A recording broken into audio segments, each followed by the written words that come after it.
Hello everyone, good morning. কেমন আছো সবাই? আশা করি সবাই খুব ভালো আছো। তো আমিও খুব ভালো আছি। তো সকাল সকাল ঘুম থেকে উঠে পড়ে ঘরগুলো পরিষ্কার করে নিচ্ছি। তো এই যে আমি এইভাবে ভালো করে ঘরটা গুছিয়ে নিয়েছি। তো তারপরে আমি ছাদে চলে গেছিলাম। আর ছাদে গিয়ে দেখি খুব সুন্দর একটা ফুল ফুটেছে। আজকে যেহেতু বাইরে সারাদিনই বৃষ্টি পড়ছে, তো সেরকমভাবে কোনো আমি ভিডিও করিনি। তো বাইরে বসেই ছিলাম আর একবার করে বরকে ফোন করছি আর বাইরেটা দেখাচ্ছি।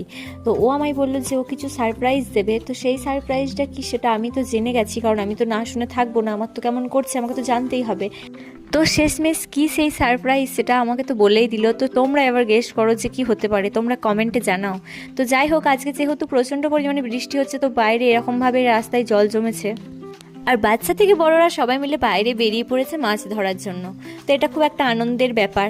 তো যাই হোক, বাবাও একটা মাছ পেয়েছে দেখলাম। তো এদিকে আমি দুপুরবেলা বসে বসে কী করবো সেজন্য ঢং করছি। তারপরেই হয়ে গেছিলো বিকেল। তো ওই জন্য আমি ভালো করে চুল আঁচড়ে আমি চলে গেছিলাম ছাদে। আর ছাদে গিয়ে দেখি যে এত পরিমাণে বৃষ্টি হয়েছে যে সব গাছের টবগুলোতে এরকমভাবে জল জমে গেছে। তো সেটাই তো আমার খুব মন খারাপ। তো আগের দিন যেহেতু গাছগুলোকে লাগিয়ে এসেছি, তো এরকমভাবে জল জমে গেছিলো। তো যাই হোক, তারপরে চলে আসছি নিচে। আর নিচে গিয়ে আমি খেয়ে নিয়েছিলাম মুড়ি, কারণ অনেকটাই সন্ধে হয়ে গেছিলো। তো ওই জন্য আজকে আর হরলিক্স খাইনি, তো ওই জন্য আজকে মুড়িটাই খেয়ে নিয়েছিলাম। তো আজকের মতো মিনি ব্লগটা এইটুকুই। Thanks for watching.